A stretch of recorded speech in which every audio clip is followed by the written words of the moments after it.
Welcome to the new member of our family, Baby Gentle!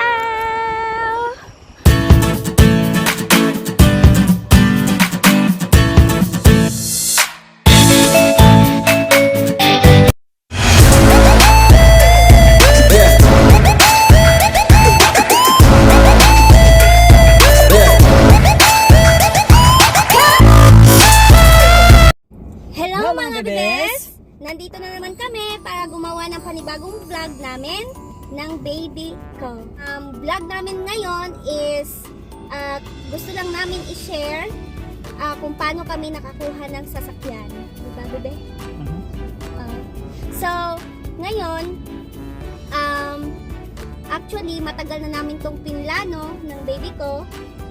Pero it takes time pa talaga. Alam mo, mahabang proseso, maraming mga reasons kung bakit ngayon pa lang kami kumuha ng sasakyan. So, anong masasabi mo? It's all about time na siguro para kumuha ng sasakyan, especially sa lugar na ito. Napakahirap talaga ng walang sasakyan. Unang-una, may mga bata kami, so struggle talaga para sa amin na maghatid sundo sa school, Especially winter, di ba? especially winter. So napagplanuhan namin na kumuha ng sasakyan. I think it's time na kumuha na talaga kasi Pag mag-grocery ka, napakahirap ng hila-hila mo yung cart mo. Napakataas ang snow. Sabi ko, mayroon pa naman tayong pagkain. Bakit? Bili tayo ng bili, sabi ko. Alam mo naman itong misis ko Gusto niya, ayaw na nauubusan. Gusto niya pagka mayroong gusto Sale. kainin. Hindi. Tos, inauna ko lang yung gusto ko may chance na bumili tayo na nakasale yung pagkain. Gusto ko makasave. makasave tayo. Yun lang naman Kahit meron pa doon sa ref, tapos ngayon nag-sale, what if maubos na yung stock natin sa ref, tapos kailangan natin ng ganun. Nung pumunta na tayo sa grocery, hindi pa naka-sale, di ba? Sayang. Medyo sayang, di ba? Makes sense. So ngayon, paano namin to nahanap tong sasakyan na to? So una, talagang naghanap talaga kami. Malayo pa yung pinuntahan namin. Tapos, nag-effort pa kami, nagbigay pa kami ng time para maghanap talaga ng sasakyan until umabot kami sa point na ito na yung nahanap namin. Diba? Which is, ang pinagpipilian namin kulay na gustong-gusto ng asawa ko Tatlo yun, is diba? red, white, Or or gray. gray. So, pero ang priority namin is white. But Kaso lang, suddenly, nung pumunta na kami sa Toyota dealer, may mga nakita kami, pero may mga history siya ng collision damage, light damage. So, may mga accident reports na yung iba. accident report. So ayaw ng asawa ko nang may mga accident report, may mga history na may accident yung sasakyan. So gusto niya yung totally wala. So ngayon, itong sasakyan na napili namin, talagang timing talaga siya na wala siyang accident report. Lumipat So, tayo sa Toyota.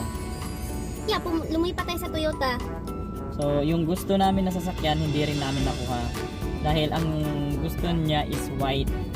But, lahat ng nakita namin white na second hand is sold out. So, sabi ko, no choice. Hapon na noon, ayaw na namin lumipat, pumunta pa kasi malayo pa yung pupuntahan na naman. Na-travel ka pa. So, nag-decide na lang kami na ito na lang gray ang kunin namin. So ito talagang, pero bago yan baby, di ba napag-usapan natin kung ano ba yung kukunin natin sa sasakyan. Brand new ba or used na? So, sabi naman ng asawa ko, advice niya yung used muna na sasakyan kasi beginner driver pa ako. Yeah. So, parang Magasgasan man, hindi masyadong masakit. Masakit kasi pag nagagasgasan yung puso. Ay, yung sasakyan pagka medyo bago pa lang. Iba pa rin yung, alam mo yon, parang hindi ka makamove on. Parang kang bagong broke up ba? Huwag yung bago. Kasi parang nakakapanghinayang, di ba? New driver ka tapos, alam mo yun. Yung brand new, hindi naman masama kung talagang yan yung dream car mo. But Pero, para sa akin, okay na muna tong second hand. yeah, kasi maybe in the future, kung ano mang mangyari, kung may chance tayong kumuha ng brand new, why not, di ba? So ngayon, used vehicle muna yung pinili namin ng asawa ko. So kaya ito na siya, ito na yung binigay ng Panginoon sa amin. So, So which is, hindi naman siya totally lumang-luma. hindi man siya latest, like 2020, pero hindi din siya ganong kalumaan. So, ang nakita namin is ito nga, 2018. 2018 RAV4. Yeah. Para So, sa okay na siguro yun? para sa akin na nagsisimula, okay na rin tong Okay na? 2018 RAV4. Yeah. So, ngayon, gusto kong ipakita sa inyo kung paano namin naiuwi si Baby Gentle, kasi ang pangalan ng sasakyan namin ngayon is Baby Gentle, 'di ba? So, nung naiuwi namin, masyado akong kinabahan. Kinakabahan ako kasi nga bago ko man to na hawakan, matagal na akong hindi nakakahawak ng 2 years. steering wheel. Oh my gosh, it's 2 years. Tapos iuuwi ko tong sasakyan na to na hindi pa ako nakapag-practice. Hindi ko alam kung saan yung brake, saan yung gas. Yung pedal gas, hindi ko alam. Yeah. But anyway, talaga I face my fears. Talagang sabi ko, kaya ko to, maiuwi ko lang to si Baby Gentle, okay na ako. So ito yung video na ipapakita ko sa inyo is paano namin naiuwi si Baby Gentle. Ito, panoorin nyo. Okay. Finally. You got it, baby. Ano to?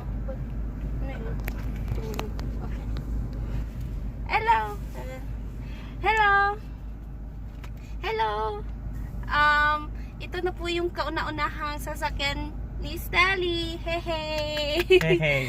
Yeah. So ngayon, first touch, first drive after 2 years na nag-train. Kasi nag-training po ako, pumunta pa ako ng school, nag-aral pa ako paano mag-drive and everything. Tapos nakuha ko yung certificate ko. So nakuha ko siya last 2018.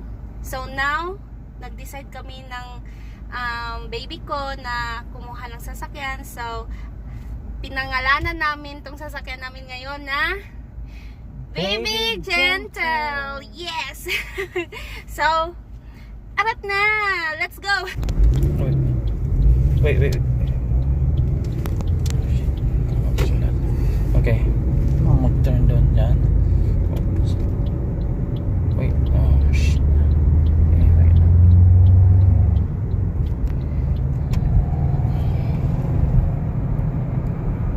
Dito na ba tayo liligo? Oh. I love it, baby. Wow. Pinapanervyos mo ako. Dito. Hindi tayo dito liligo pala. Diretso pa. Doon pa pala sa kabila. Yeah. Ano eh. Okay, diretso na.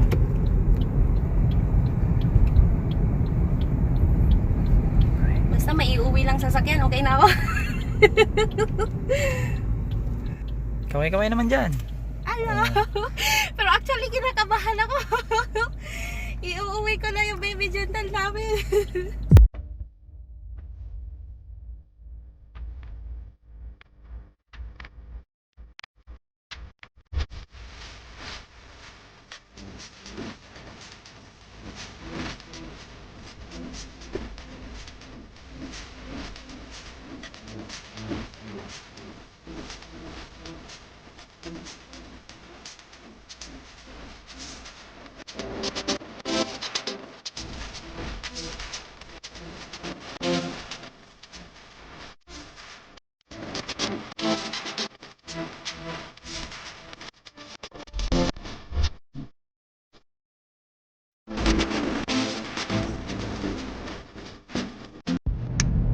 Galing. Parang professional driver na.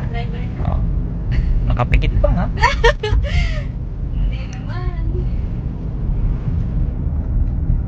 Anong pakiramdam ng may sarili ng sasakyan? Kinakabahan. Masaya. Sobra. Saya-saya. Saya-saya. Kasi pinangarap ko lang na magkaroon ng sasakyan, hindi maging driver. Okay. Oh, dito na tayo ulit.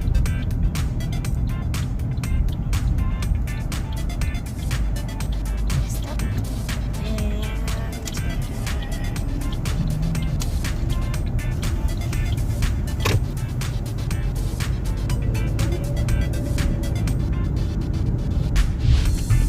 Ayan na tayo. So yun yung nangyari kung paano namin naiuwi si Baby Gentle. Di ba nakakatawa? Yeah, kasi gusto ko nang tumalon eh. Wala ka tiwala Nervous sa ako akin, eh. baby. Hindi naman kasi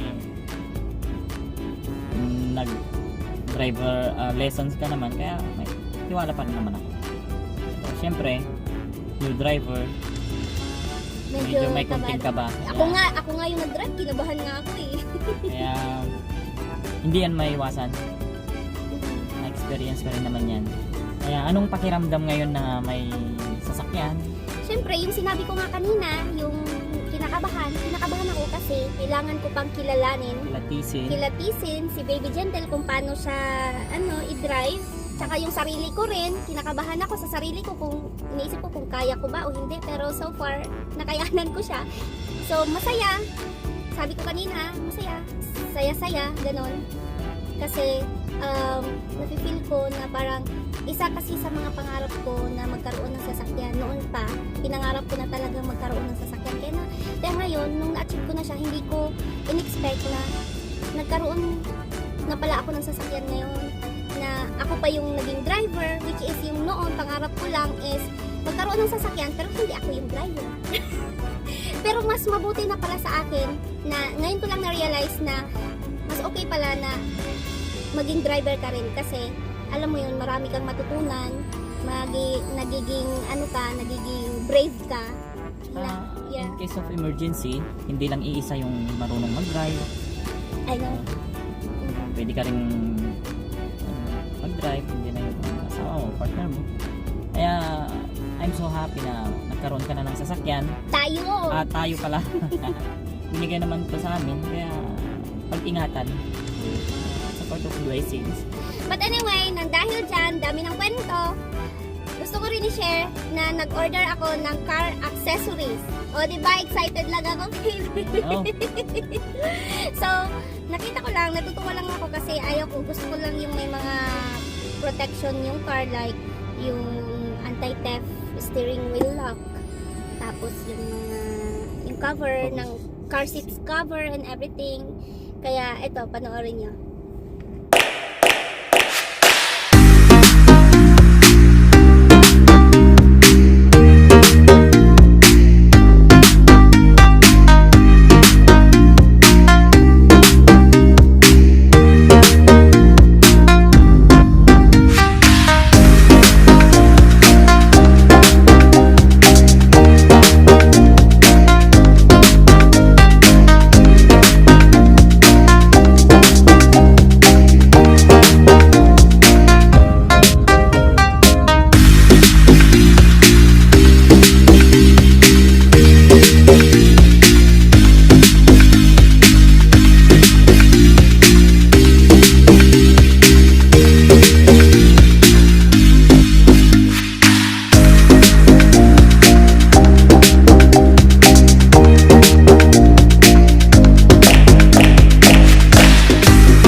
Ng car accessories. Anyway, so bago namin yon ilagay dito sa loob ng sasakyan, yung mga accessories na binili ko. So, ito ang gagawin ng asawa ko. Panoorin niyo. Sorry, it's DJ.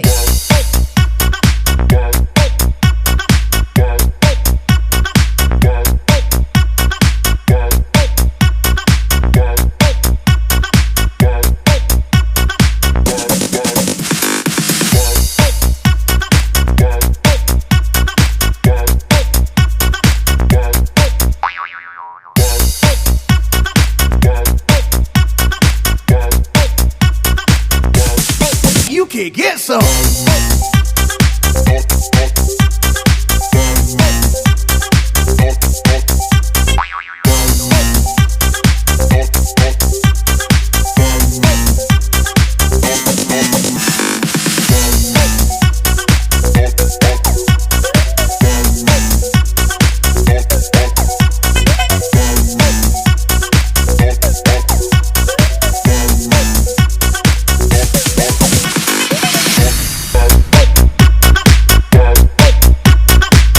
Oh, diba? So excited ang asawa ko, diba? Talagang alagang-alaga niya yung, sasakyan namin. Punas dito, punas doon. Ayaw daw niyang madapuan ng alikabok yung loob ng sasakyan eh. Kaya, okay. Eh, ikaw naman maglilinis, di naman ako. Ako gagamit, ikaw tagalinis. Ako tagaluto, ikaw tagakain. Hindi kaya, ako tagahugas. Yeah. Okay. It's a part of teamwork. So, Teamwork, walang problema sa akin yan. Yeah. Kasi sino pa bang magtutulungan kundi kayong mag-asawa lang. Sa hirap at ginhawa, kailangan magkaramay. Kaya, it's time to find another job. So now, it's time to put the accessories. 1, 2, 3, come on! Come on! Come on!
So, ayun lahat ng accessories na nilagay ni Dada. Kaya, meron kaming konting video clip later sa buong sasakyan. And I hope na nag-enjoy kayo sa vlog namin kasi gusto lang namin i-share kung ano yung sasakyan na nakuha namin. So, thank you for watching! Have a good day!